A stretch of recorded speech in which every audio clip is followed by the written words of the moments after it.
Hello student, इस class 12 की chemistry class में आप लोग का स्वागत है। देखिए, ये यूपी बोर्ड एग्जाम्स की तैयारी करवा रहे हैं। इसमें साथ में अगर आप किसी अन्य बोर्ड एग्जाम्स की तैयारी कर रहे हो तो आप हमारे चैनल से जुड़ करके केमिस्ट्री सब्जेक्ट की तैयारी कर सकते हैं। देखिए, केमिस्ट्री सब्जेक्ट्स में ये हमारा सेकंड लेसन है जो विद्युत रसायन के नाम से है, जिसे आप इलेक्ट्रोकेमिस्ट्री कहते हैं। तो इलेक्ट्रोकेमिस्ट्री हमने पिछले लेक्चर्स में स्टार्ट कर दिया था, इसका इंट्रोडक्शन हमने दिया था और इसके बारे में कुछ डिफिनीशंस भी बताए थे। तो उन्हीं को फिर से जो है हम दोबारा जो है थोड़ा रिवीजन करवा देते हैं और फिर आगे जो है उन पर हम चर्चा करते हैं। अगर आपने पिछला लेक्चर्स नहीं देखा है तो आप नीचे डिस्क्रिप्शन में प्लेलिस्ट मिल जाएगा, वहां से आप जो है उसको देख सकते हैं। देखिए, आप ऐसे तैयारी मत करिए। आप हमेशा जो है जब भी आप पढ़ने बैठिए तो पढ़ने के लिए आप पूरी तैयारी के साथ बैठिए। जब तक आप पूरी तैयारी के साथ नहीं बैठेंगे तब तक आपको समझ में नहीं आएगा। केमिस्ट्री समझना बहुत आसान है और बहुत कठिन है। आसान कब होगा? जब आप हर तरीके से आप उसको समझने के लिए तैयार रहेंगे तब आसान होगा, और जब आप तैयार नहीं रहोगे तो आसान नहीं लगेगा। इसके लिए कुछ नहीं करना है, आप कॉपी पेन ले लीजिए और आराम से थोड़ा थोड़ा जो समझिए उसको आप नोट करते चलिए और आपके नोट्स भी तैयार हो जाएगी और आपका तैयार भी हो जाएगा। तो चलिए हम फिर शुरू करते हैं। देखिए, पिछले लेक्चर्स में हमने ये बताया था कि जो प्रतिरोध होते हैं, विलयनों का प्रतिरोध क्या होता है।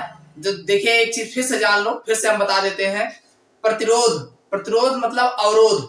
देखो विलयन, देखो अगर हम धातुओं में चालकता की बात करें तो धातुओं में जो चालकता होती है उसमें जो अवरोध होता है, धातुओं द्वारा अवरोध होता है, तो उसका प्रतिरोध होता है। यहाँ पर जो है ये विलयनों का चालकत्व है, तो विलयनों के चालकत्व, देखिए विलयन जो होते हैं, विलयन में धारा प्रवाहित, देखो आप जानते हैं, मान लीजिए ये हमारा विलयन है। अरे विलयन जिसमें वैद्युत अपघट्य पदार्थ, कोई जलीय विलयन में वैद्युत अपघट्य पदार्थ डाल देते हैं और डाल करके जब धारा प्रवाहित करते हैं तो जिसमें धारा प्रवाह हो जाता है तो वो हमारा वैद्युत अपघट्य कहलाता है। यानी ऐसा पदार्थ जिसको डाल करके धारा प्रवाहित करते हैं घोल करके, अगर धारा प्रवाह हो जाता है तो वह हमारा जो है वैद्युत अपघट्य कहलाता है। और अगर पदार्थ को घोलने के बाद अगर धारा प्रवाहित ना हो तो वो वैद्युत अपघट्य नहीं कहा जाता। ठीक, तो धारा के प्रवाह में जो अवरोध उत्पन्न करे, यानी विलयनों में, ऐसे कह सकते हो, विलयनों में धारा प्रवाह में जो अवरोध उत्पन्न करे, अवरोध उत्पन्न करे उसे प्रतिरोध कहते हैं। क्या कहते हैं?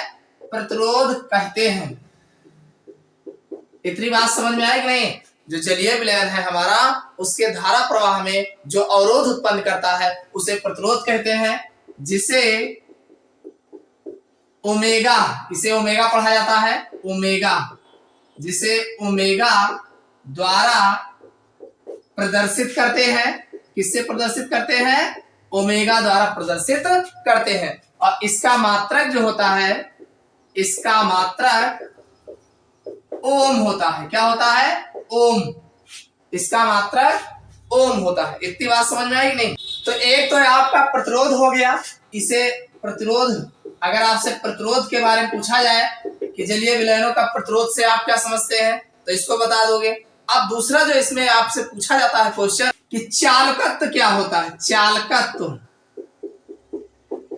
जलीय विलयनों का चालकत्व किसे कहते हैं, ऐसा पूछा जाएगा कि जलीय विलयनों के चालकत्व से आप क्या समझते हो, तो चालकत्व क्या होता है ये पूछा जा सकता है। देखो, हमने आपको कहा कि जलीय विलयन में जो धारा प्रवाह में अवरोध उत्पन्न करे वो प्रतिरोध हो गया। इतना समझ में आ गया।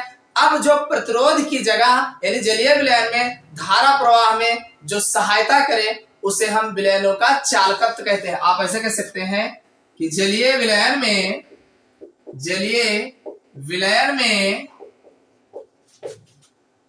धारा प्रवाह में दी गई सहायता, दी गई सहायता विलयन का चालकत्व कहलाता है। चालकत्व कहलाता है। इतनी बात समझ में आई कि नहीं?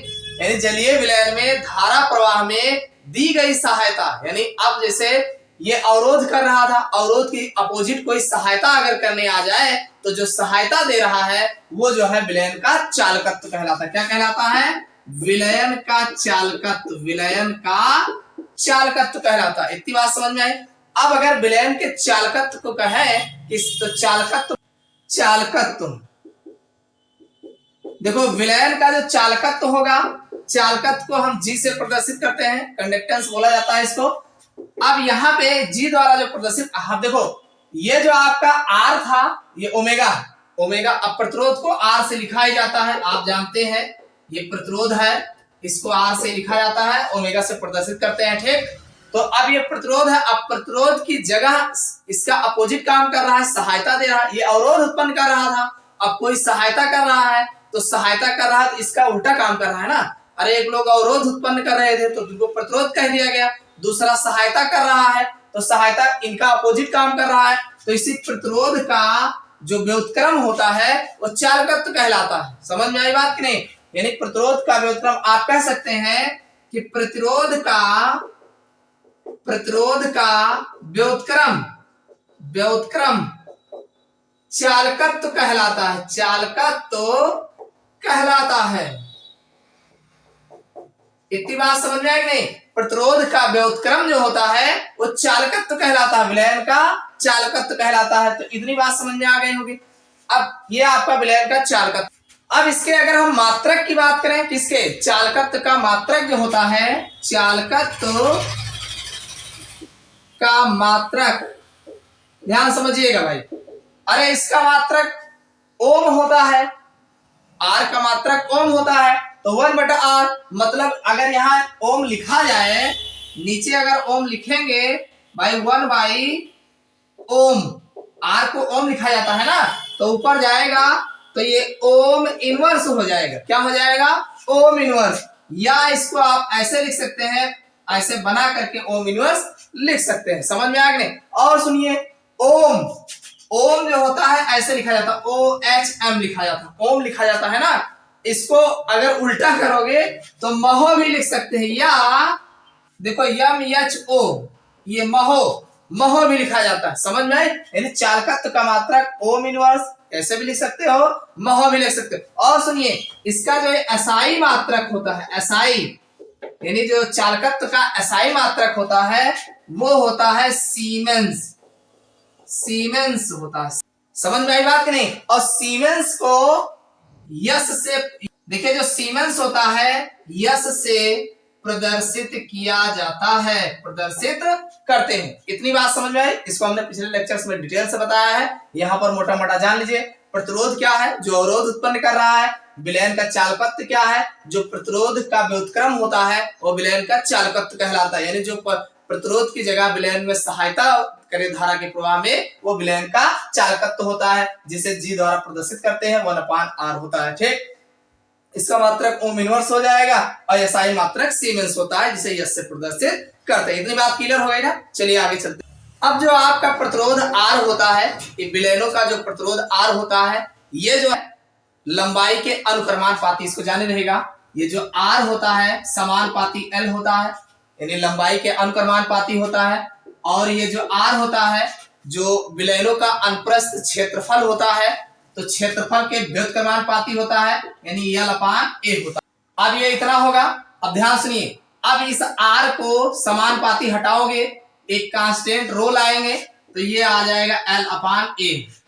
आप जानते हैं जहां R जो है ये प्रतिरोध होता है, R प्रतिरोध है, और रो जो है विशिष्ट प्रतिरोध होता है, विशिष्ट प्रतिरोध, ये विशिष्ट प्रतिरोध होता है। और L यहाँ पे क्या है? ये सुचालक की लंबाई है, सुचालक की लंबाई होती है, लंबाई इसको जाने रहेगा। और A बराबर क्या होता है? सुचालक का क्षेत्रफल होता है, सुचालक का क्षेत्रफल होता है। इतनी बात समझ में आई नहीं? भाई हमने कहा कि जो प्रतिरोध होता है वो लंबाई के अनुक्रमानुपाती तथा उसके अनुप्रस्थ क्षेत्रफल के व्युत्क्रमानुपाती होता है। तो ये आ जाएगा, इस अनुक्रमानुपाती हटाओगे, नियतांक लाएंगे जिसे रो लिखा जाएगा, तो ये R जो है प्रतिरोध है, रो जो है विशिष्ट प्रतिरोध है, L सुचालक की लंबाई है और A सुचालक का अनुप्रस्थ क्षेत्रफल है। इतनी बात समझ में आ गई। अब यहाँ पर इस फार्मूले में अगर L बराबर 1 सेमी ले लिया जाए, 1 सेंटीमीटर, और सुनिए A बराबर 1 वर्ग सेमी ले लिया जाए, 1 वर्ग सेमी ले लिया जाए, तो अब तो इसका मान यहां अगर रखते हैं तो भाई 1 1 हो जाएगा, तो ये R बराबर रो आ जाएगा, R बराबर रो हो जाएगा। इतनी बात समझ में आएगी नहीं? अगर L बराबर, ये समीकरण A का मान लीजिए ये है हमारा, इस समीकरण में L बराबर 1 सेमी रख दे और A बराबर 1 वर्ग सेमी रख दे, तो 1 का वर्ग करोगे 1 ही तो आएगा, तो यहाँ पे आपका, तो ये R बराबर, ये 1 से 1 हट जाए, 1 ही रहेगा, तो R बराबर रो आपका मिल।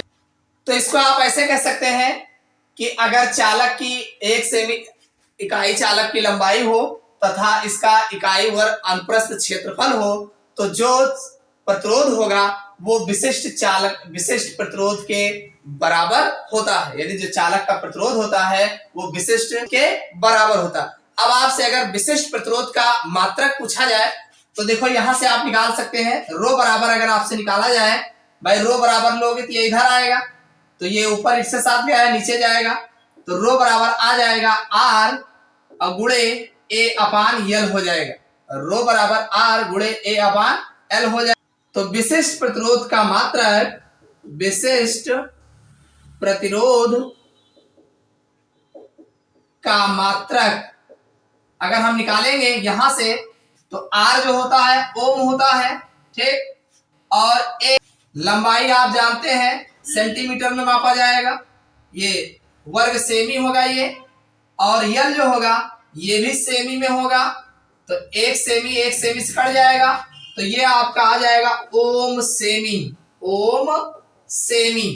यानी अगर हम विशिष्ट प्रतिरोध के मात्रक की बात करें तो विशिष्ट प्रतिरोध का मात्रक ओम सेमी होता है। अगर आपसे विशिष्ट प्रतिरोध का परिभाषा पूछी जाए तो आप कह सकते हैं जो विशिष्ट प्रतिरोध होता है किसी इकाई लंबाई यानी 1 सेमी लंबाई के चालक में और उस चालक का अनुप्रस्थ क्षेत्रफल 1 वर्ग सेमी हो तो उसका जो प्रतिरोध होगा वही जो है चालक का विशिष्ट प्रतिरोध कहलाता है। आप सीधा कह सकते हैं यदि किसी चालक की एकांक लंबाई तथा एकांक अनुप्रस्थ क्षेत्रफल हो तो उसका जो प्रतिरोध होगा, अरे प्रतिरोध कौन होगा, R होगा, वही उसका विशिष्ट प्रतिरोध कहलाता है। यहां से आप जो है इसकी परिभाषा बता सकते हैं। तो ये आपका हो गया विशिष्ट प्रतिरोध, कभी कभी पूछा गया है, इसको जाने रहेगा। इसका मेन मात्रक है ओम सेमी, ये इसका मात्रक निकल के आए।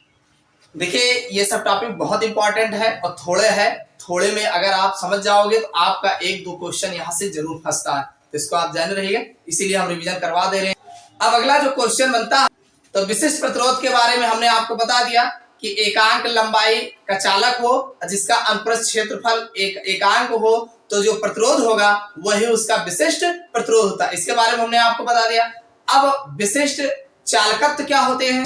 अब विशिष्ट चालकत्व, विशिष्ट प्रतिरोध का जो व्युत्क्रम होता है वो विशिष्ट चालकत्व कहलाता है। तो यहां से जान लो विशिष्ट चालकत्व, ये भी पूछा गया है, विशिष्ट चालकत्व मोस्ट इंपॉर्टेंट है। तो आप बता सकते हैं विशिष्ट प्रतिरोध का व्युत्क्रम विशिष्ट चालकत्व कहलाता है, विशिष्ट चालकत्व कहलाता है। यानी विशिष्ट प्रतिरोध का जो व्युत्क्रम होता है वो विशिष्ट चालकत्व कहलाता है। विशिष्ट चालकत्व को हम कापा के, यानी विशिष्ट चालकत्व को ये कापा के, देखिए छोटा सा के बनाया जाता है, के से प्रदर्शित करते हैं। तो विशिष्ट चालकत्व को कापा के से प्रदर्शित करते हैं, इतना समझ में आ गया होगा। अभी हमने बताया R बराबर रो L अपान A, अभी इससे पहले हमने बताया।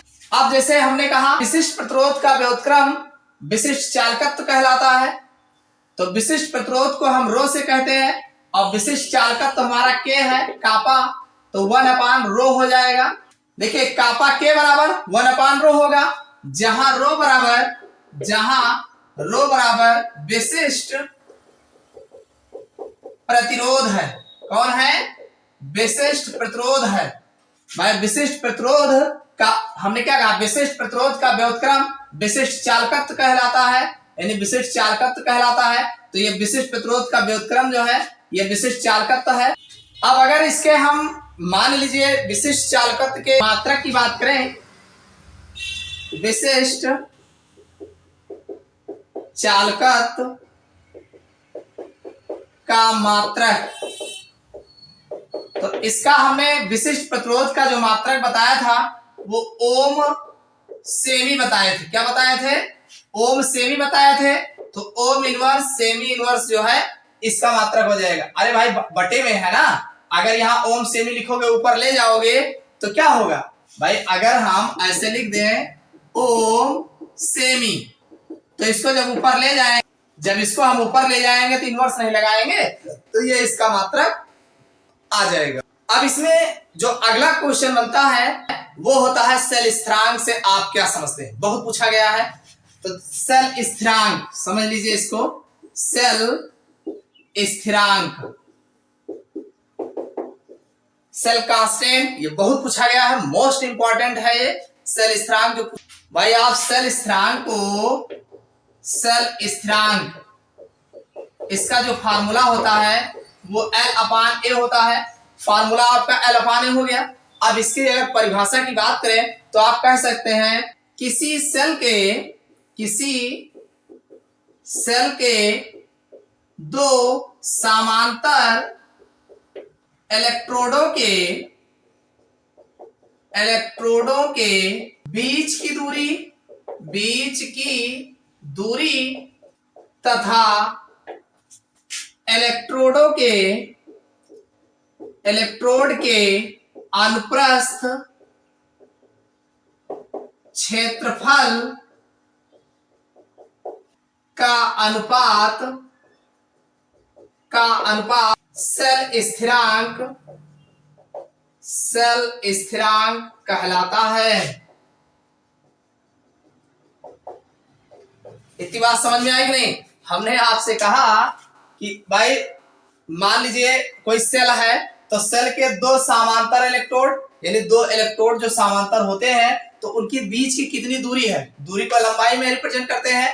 तो उनके बीच की दूरी की लंबाई तथा उस इलेक्ट्रोड के अपरिच्छेद अनुप्रस्थ क्षेत्रफल, यानी उसका क्षेत्रफल कितना है, वो दोनों के अनुपात के बराबर होता है, यानी सेल स्थिरांक कहलाता है। आप कह सकते हैं कि इलेक्ट्रोडों के बीच की दूरी की लंबाई तथा उसके अनुप्रस्थ क्षेत्रफल के अनुपात को हम सेल स्थिरांक कहते हैं। L/A याद रखिएगा। तो सेल स्थिरांक बराबर L/A, यानी दो इलेक्ट्रोडों के बीच की दूरी की लंबाई तथा उसके अनुप्रस्थ क्षेत्रफल के अनुपात को हम सेल स्थिरांक कहते हैं। ये बहुत पूछा गया है, इसको आप ध्यान रखिएगा।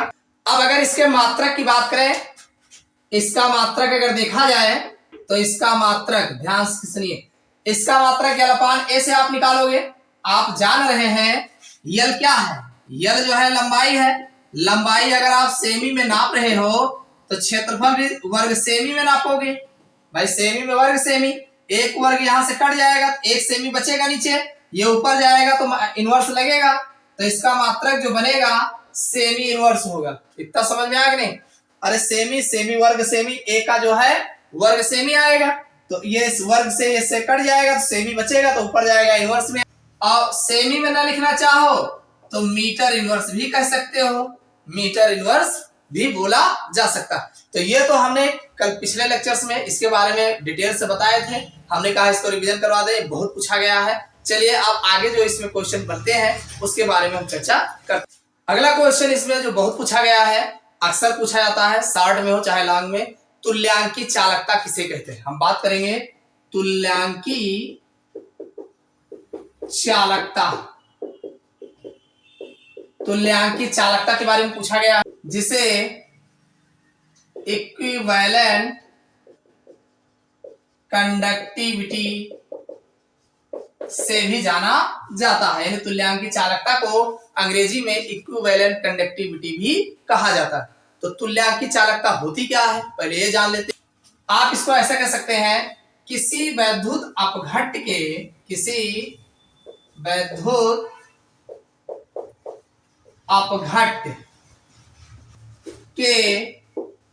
उस विलयन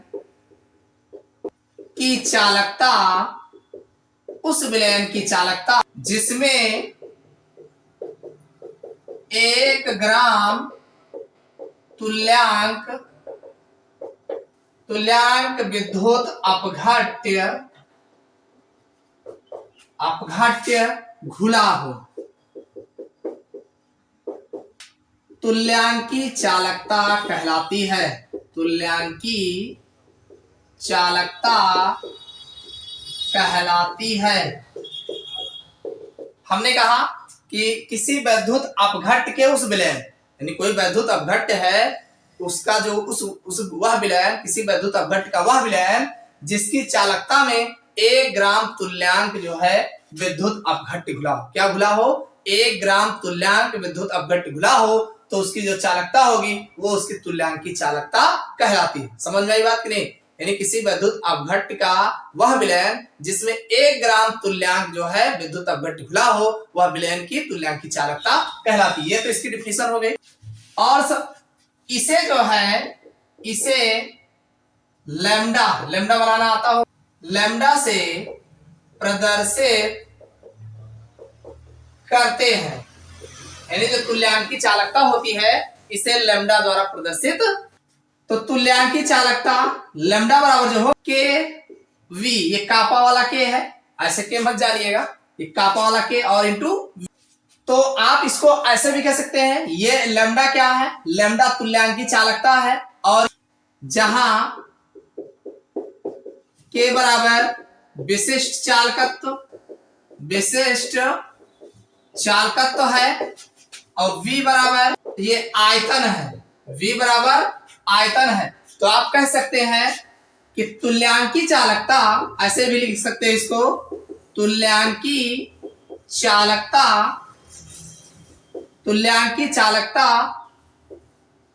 विशिष्ट चालकत्व तथा आयतन, यानी तुल्यांकी चालकता विशिष्ट चालकत्व ये हो गया, तथा आयतन के गुणनफल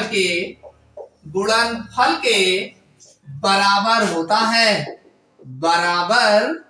होता है। आप ऐसा भी कह सकते हैं, तुल्यांकी चालकता जो होती है वो विशिष्ट चालकत्व तथा आयतन के गुणनफल के बराबर होता है, ये भी आप कह सकते हैं। और सुनिए, इसको V बराबर, यानी आयतन V बराबर 1000 बटे C, यानी V बराबर 1000 बटे C। अब ये C कौन है? C जो है, जहां C बराबर विलयन की सांद्रता है, C बराबर विलयन की सांद्रता, इसको ऐसे भी लिख सकते हैं 1000 बटे N। अब 1000 बटे N क्या है? विलयन की नॉर्मलता है। तो ये V बराबर है, हमें क्या निकालना है? लैम्डा। तो अब जब लैम्डा बराबर हम निकालेंगे तो हमारा जो लैम्डा बराबर आएगा, तो K तो है ही है, और V का मान है 1000 बटे C, या इसको आप ऐसे भी लिख सकते हैं भाई, इसी को आप इस फार्मूले के अनुसार बताएंगे, तो K कापा K और ये 1000 बटे N, ये 2 फार्मूले निकल करके तुल्यांक की चालकता का आ जाएगा। देखो, अगर इसके मात्रक की बात करें तो आप कह सकते हैं इसका मात्रक जो होता है ओम इनवर्स सेमी स्क्वायर तुल्यांक इनवर्स। एक तो होता है ओम इनवर्स सेमी स्क्वायर तुल्यांक इनवर्स होता है, या अथवा जो है इसको ऐसे भी लिख सकते हैं भाई, ओम को महो लिख सकते हैं, तो महो सेमी स्क्वायर और फिर तुल्यांक इनवर्स लिखा जा सकता है। ओम को महो में लिख सकते। और अगर एसआई मात्रक की बात करें, एसआई मात्रक इसका जो होगा भाई, इसको सीमेंस लिखा जाता है, सीमेंस मीटर स्क्वायर तुल्यांक इनवर्स। देखो एसआई जो मात्रक होगा सीमेंस, ये हो जाएगा सीमेंस, महो को सीमेंस बोला जाता है, सेमी को यहाँ मीटर में लिया गया, मीटर स्क्वायर हो जाएगा और तुल्यांक इनवर्स रहेगा, तो ये इसका मात्रक है। तो आपको तुल्यांकी चालकता के बारे में पता चल गया होगा। अब हम बात करेंगे इसमें अगला क्वेश्चन जो बहुत पूछा गया है, मोलर चालकता या मोलर कंडक्टिविटी क्या होती है। तो अगला क्वेश्चन जो इसमें बहुत बनता है वो है मोलर चालकता या इसी को मोलर कंडक्टिविटी कहा जाता है। ये भी एग्जाम में खूब नंबर लगा के जो है पूछा गया। इसकी जो डेफिनेशन होगी, किसी विद्युत अपघट्ट की, किसी विद्युत अपघट्य, देखो हम बार बार विद्युत अपघट्ट कह रहे हैं क्योंकि विद्युत अपघट्ट के जलीय विलयन में ही धारा प्रवाहित होती है, तो इसीलिए यहाँ पे विद्युत अपघट्ट हम बार बार यूज कर रहे हैं, इसको आप ध्यान रखिए।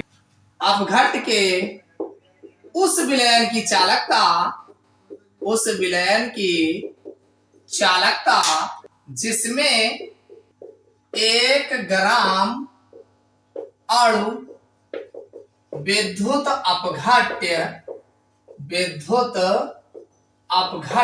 घुला हो, अपघट्य का घुला हो। आणविक, इसी का एक नाम और है आणविक या मोलर चालकता कहते हैं। इतनी बात समझ में आई कि नहीं? हमने कहा कि किसी विद्युत अपघट्ट के उस विलयन की चालकता, यानी कोई विद्युत अपघट्ट का विलयन है जिसकी चालकता की हम बात कर रहे हैं, तो वही कहा गया किसी विद्युत अपघट्ट के उस विलयन की चालकता जिसमें 1 ग्राम अणु विद्युत अपघट्ट का घुला हो। क्या घुला हो? एक, यानी जिस विलयन में 1 ग्राम अणु विद्युत अपघट्ट का घुला हो, उस विलयन की चालकता जो है आणविक चालकता या मोलर चालकता कहते हैं। इतनी बात समझ में आ गई होगी कि मोलर चालकता क्या होती है। देखिए, मोलर चालकता को हम म्यू से रिप्रेजेंट करते हैं। किससे प्रदर्शित करते हैं? म्यू से प्रदर्शित करते हैं मोलर चालकता। और मोलर चालकता जो होता है कापा के होगा और 1000 अपान, एक तो हो जाएगा 1000 अपान सी, या इसी को आप ऐसे लिख सकते हैं कापा के 1000 अपान एम होगा। मोलरता है ना, तो 1000 अपान एम भी लिखा जाता है। जहां अगर हम बात करें, जहां m बराबर विद्युत अपघट्ट के विलयन की मोलरता है तथा c बराबर मोलर सांद्रता है। c बराबर मोलर सांद्रता है, यानी c जो है मोलर सांद्रता है और m जो है मोलरता है। m जो है विद्युत अपघट्ट के विलयन की मोलरता। इतनी बात समझ में आ गई होगी। अब अगर हम इसके मात्रक की बात कर ले, यानी इसके अगर हम मात्रक की बात करें, सेम होगा ओम इनवर्स, सेमी स्क्वायर और फिर मोल इनवर्स होगा। Mole inverse, ohm inverse, semi square, mole. या इसको आप ऐसे कह सकते हैं, ओम का उल्टा महो होता है, महो सेमी स्क्वायर और मोल इनवर्स, ऐसा भी लिख सकते हैं। अगर इसके हम एसआई मात्रक की बात करें, एसआई मात्रक जो होता है तो आप जानते हैं ओम इनवर्स को सीमेंस कहा जाता है, सीमेंस, और यहाँ पे मीटर हो जाएगा, मीटर स्क्वायर, और ये मोल इनवर्स तो रहेगा ही रहेगा। तो ये एसआई मात्रक जो बनेगा, ओम इनवर्स को सीमेंस कहा जाता है, सेंटीमीटर को मीटर में, ये मीटर स्क्वायर, और ये मोल इनवर्स, ये इसका एसआई मात्रक होता है। तो समझ में आ गया होगा कि मोलर चालकता क्या है, बहुत पूछा गया है, इसको आप तैयार कर लीजिएगा। ना समझ में आया हो तो कमेंट करके जरूर बताइएगा, अगले लेक्चर्स में फिर भी इसका हम चर्चा कर लेंगे। देखिए, अब इसी में लगा के एक क्वेश्चन पूछा जाता है कि मोलर चालकता को प्रभावित करने वाले कारक कौन कौन से हैं। तो हम कारक देख लेते हैं, उसके बाद फिर एक एग्जाम्पल जो है देखते हैं। देखो, इसमें जो क्वेश्चन लगा के पूछा जाता है कि चालकता को प्रभावित करने वाले कारक कौन कौन से हैं, तो इसमें कई कारक हैं। चालकता को प्रभावित करने वाले कई कारक होते हैं। सबसे पहला कारक होगा ताप। सबसे पहला कारक है टेम्परेचर, ताप। देखिए, अगर हम कोई भी जलीय विलयन होता है तो जलीय विलयन की अगर हम टेम्परेचर बढ़ाते हैं तो टेम्परेचर बढ़ाने पर उसकी जो चालकता होती है वो बढ़ जाती है। यानी अगर हम 1 डिग्री सेल्सियस टेम्परेचर बढ़ाते हैं तो लगभग 2 से 3% जो है उसकी चालकता बढ़ जाती है। क्यों बढ़ जाती है? क्योंकि आयनों की जो गतिज ऊर्जा होती है वो आयनों की गतिज ऊर्जा बढ़ने के साथ जो है विलयनों की जो चालकता होती है वो बढ़ जाती है। तो इतना समझ में आ गया कि आयनों की गतिज ऊर्जा, आयनों की गतिज ऊर्जा बढ़ने के साथ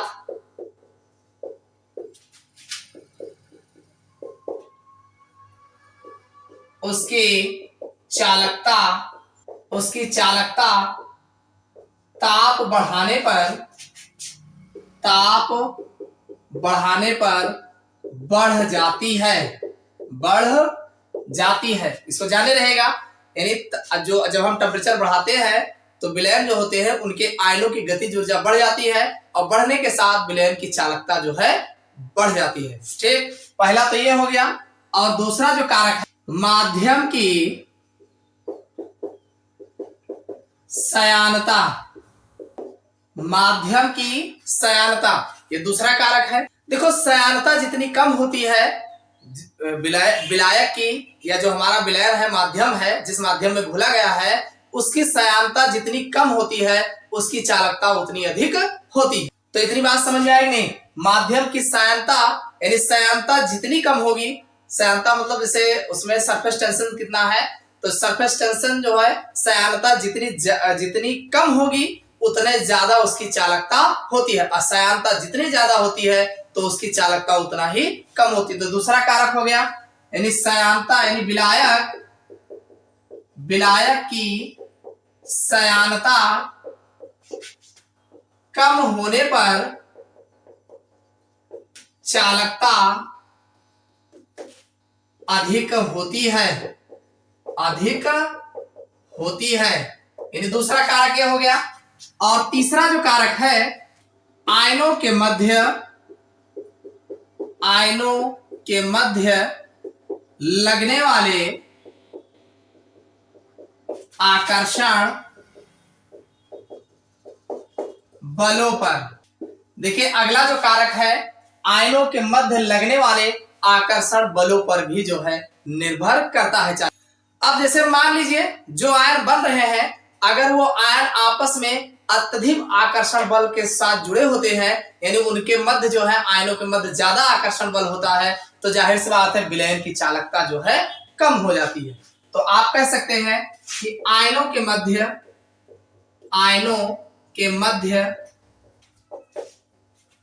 अधिक आकर्षण बल होने के कारण चालकता घट जाती है। यानी ज्यादा आकर्षण बल अगर आयनों के मध्य होता है तो चालकता जो है प्रभावित होती है, यानी घट जाती है। और अगला जो कारक है तनुता, डायल्यूशन। तो एक चीज जाने रहेगा, अगर विलयन की तनुता यानी डायल्यूशन अगर हम बढ़ाते हैं तो आयनों की गतिज ऊर्जा बढ़ जाती है, जिससे जो है उनके मध्य जो है चालकता जो है बढ़ जाती है। तो आप बता सकते हैं कि विलयन की तनुता बढ़ाने पर चालकता बढ़ जाती है। तो ये इसके जो है महत्वपूर्ण कारक है, इसको जाने रहेगा। ताप हो गया, माध्यम की सयानता हो गई, आयनों के मध्य लगने वाले आकर्षण बलों पर, और अगला है तनुता। तो ये मेन था, इसको हमने बता दिया। ये बहुत इंपॉर्टेंट है, एग्जाम में पूछे गए हैं। अब इस चालकता पर जो है कुछ न्यूमेरिकल पूछे जाते हैं। हम एक न्यूमेरिकल जो है उदाहरण लेकर के देखते हैं। देखिए, हमारे पास जो एग्जाम्पल है बहुत अच्छा एग्जाम्पल है। इसमें आपको कई चीजें निकालने को देखने को मिल जाएगा। एक एग्जाम्पल से आप बहुत कुछ सीख जाओगे। एक न्यूमेरिकल अगर आप ठीक से लगाना सीख गए तो कई न्यूमेरिकल आप लगा ले जाओगे। देखो कैसे, जब एक चालकता सेल को 0.02 एम KCl विलयन, यानी 0.02 एम KCl विलयन जिसकी विशिष्ट चालकत्व जो है 0.00278 ओम इनवर्स सेमी इनवर्स में भरा गया। यानी इसका जो विशिष्ट चालकत्व था इतना था और विलयन इतने एम मोलारता का था, भरा गया तो 298 केल्विन पर इसका प्रतिरोध 82.4 ओम पाया गया। यानी जब भरा गया तो इसका जो विशिष्ट प्रतिरोध था यानी 82.4 ओम पाया गया। जब 0.005 एन K2SO4 विलयन भरा तो इसका प्रतिरोध 324 ओम पाया गया। तो दिया गया है, ये इस तरीके का एक विलयन है, अलग अलग भरा गया है। तो इसमें ज्ञात क्या करना है, पहले ये निकालना है सेल स्थिरांक क्या होते हैं, पहला आंसर ये देना है। दूसरा आंसर देना है 0.005 एन K2SO4 विलयन का चालकत्व क्या होता है, इसको बताना है। तीसरा आपको 0.005 एन K2SO4 विलयन का विशिष्ट चालकत्व आपको निकाल के बताना है। अगला है 0.005 एन K2SO4 विलयन की तुल्यांकी चालकता वैलेंट कंडक्टिविटी क्या होती है, इसको बताना है। अगला है 0.005 एन K2SO4 विलयन की आणविक चालकता यानी मॉलिक्यूलरिटी कंडक्टिविटी क्या होती है, इसको बताना है। तो इसमें आपको 5 जो है आंसर देना। तो सबसे पहले हम सेल स्थिरांक की बात कर लेते हैं। तो आप देख रहे हैं जो हमारा विलयन है वो KCl है। तो सबसे पहला आंसर हमारा होगा KCl के लिए। हम किसके लिए ज्ञात कर रहे हैं, KCl के लिए। तो हमारा जो कापा K होता है 1/R और L/A होता है। कापा K बराबर 1/R गुणे L/A। हमने ये फार्मूला आपको बताया। तो सबसे पहले सेल स्थिरांक की अगर हम बात करें तो जो सेल स्थिरांक हमारा होता है सेल स्थिरांक, अरे सेल स्थिरांक L/A होता है। अगर हम यहां से L/A निकालते हैं यानी इसको L/A इधर लाते हैं तो L/A जब इधर लाएंगे तो ये हो जाएगा कापा K इंटू R हो जाएगा। अरे कापा K इंटू R बन जाएगा। इस फार्मूले को गौर से देखिएगा, अगर K बराबर 1/R मल्टीप्लाई L/A होता है। हमें सेल स्थिरांक का फार्मूला L/A होता है। L/A हम रोक लेंगे तो बचेगा क्या, K और R ये दोनों बगल बगल आ जाएगा। तो देखिए इसमें जो क्वेश्चन में दिया गया है कि 0.02 m KCl विलयन विशिष्ट चालकत्व 0.00278 ओम इनवर्स सेमी इनवर्स है। तो देखिए ये हमारा कापा के जो है विशिष्ट चालकत्व है। तो विशिष्ट चालकत्व हमारा के है तो ये आप हो जाएगा 0.00278 हो जाएगा। और R जो प्रतिरोध दिया गया, कहा गया है कि इसका प्रतिरोध 82.4 ओम पाया गया। तो ये हो जाएगा 82.4। इन दोनों को आप गुणा करा दीजिए। तो गुणा कराने पर 0.281 सेमी इनवर्स जो है निकल के आ जाएगा। पहला क्वेश्चन समझ में आया। क्वेश्चन में कहा गया है कि विशिष्ट चालकत्व जो इसका होता है, तो विशिष्ट चालकत्व ये के होता है और कहा गया 298 पर इसका प्रतिरोध 82.4 ओम पाया गया। तो ये R का मान 82.4 ओम हो जाएगा। दोनों को गुणा करा देंगे तो हमारा सेल स्थिरांक L/A निकल के आ जाएगा। इतना क्लियर हो। अब इसका जो बी कंडीशंस है कि 0.005 m K2SO4 विलयन का चालकत्व निकालना, हमें जो है कंडक्टिविटी निकालना है। आप देख रहे हैं यन K2SO4 की बात कर रहा है। तो K2SO4 पर जो प्रतिरोध है R बराबर वो दे रखा है 324 ओम दे रखा है। ठीक, तो आप जानते हैं चालकता ज्ञात करना है। चालकता बराबर होता है, चालकता बराबर R होता है। भाई चालकत्व तो कहिए चाहे चालकता कहिए, तो चालकता प्रतिरोध का व्युत्क्रम, जो प्रतिरोध का व्युत्क्रम होता है चालकता होती है। तो 1/R इसका फार्मूला होगा। तो आप जान रहे हैं 1 रहेगा ही रहेगा। R की वैल्यू जो है 324 है। 324 से 1 में आप भाग दे दीजिए, इतना तो कर ही लोगे भाई। 324 से 1 में जब भाग देंगे तो ये हमारा निकल के आ जाए 3.086 गुणे 10 की घाते -3 महो। यानी चालकता जो है आप जब 324 से 1 में भाग देंगे तो हमारा 3.086 गुणे 10 की घाते -3 महो जो है निकल के आएगा। देखिए आप अगर इस जो -3 लिखा है, अगर -3 नहीं लिखोगे तो ये इधर आएगा, इधर 2 जीरो और बढ़ जाएगा। तो जब 2 जीरो बढ़ जाएगा तो आप 2 दशमलव इधर लाओगे तो वही -3 बन जाएगा। ठीक, तो ये बी हो गया। सी हमारा जो निकालना है विलयन का विशिष्ट चाल। तो विशिष्ट चालकत्व जो होता है विशिष्ट चालकत्व, यानी कापा के बराबर होता है गुणे L अपान ए होता है। आप जानते हैं विशिष्ट चालकत्व कापा के बराबर होता है G गुणे L अपान ए। तो आपका के बराबर G क्या है? G जो है आपका चालकता है। चालकता की वैल्यू यहां पे मिला है 3.086 गुणे 10 की घाते -3 हो जाएगा। और यल अपान ए की वैल्यू आपको यहां मिल जाएगा। यल अपान ए की वैल्यू ये निकला है 0.2281, ये यहां पे मिल जाएगा 0.2281 ये हो जाएगा। इन दोनों को आप सॉल्व करेंगे तो विशिष्ट चालकत्व तो आपको मिलेगा। गुणा कराएंगे 7.04 गुणे 10 की घाते -4 महो सेमी इनवर्स जो है मिल जाएगा।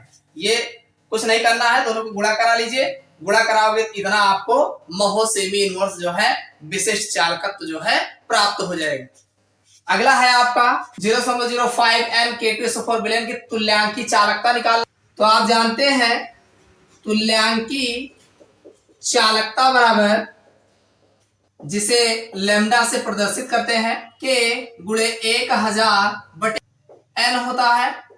भाई इसमें नॉर्मलता दे रखा है तो हम n वाला लेंगे, यानी लैम्डा बराबर क्या आपका K गुणे 1000/n हो जाएगा।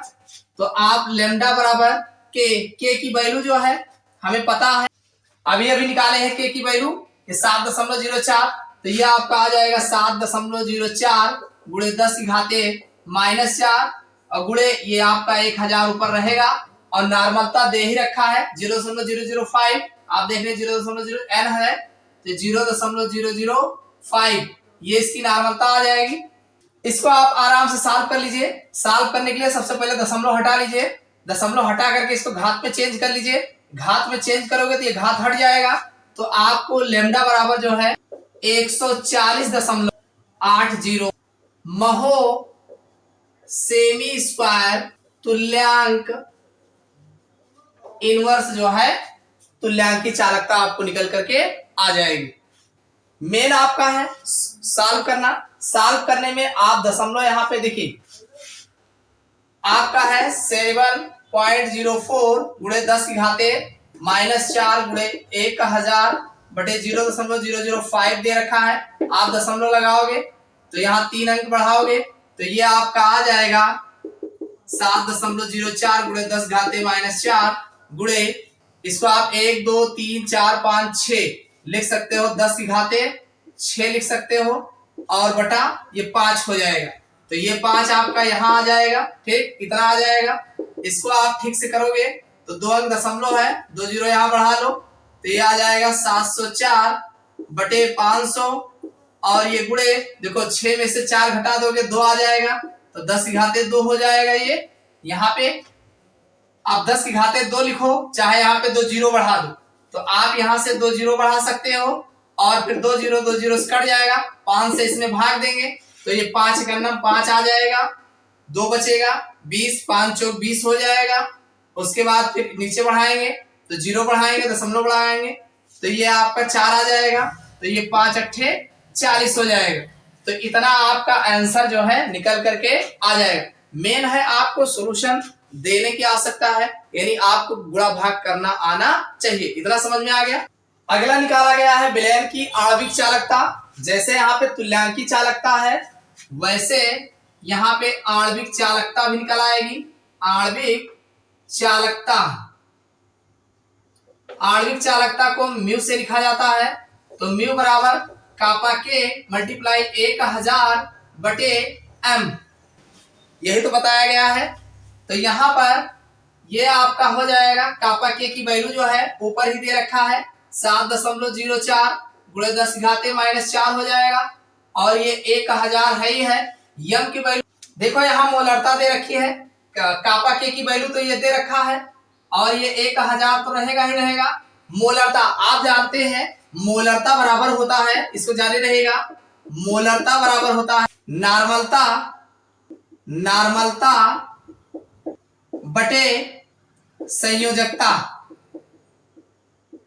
आप जानते हैं मोलरता बराबर होता है नॉर्मलता बटे संयोजकता। तो इसको समझ लीजिएगा।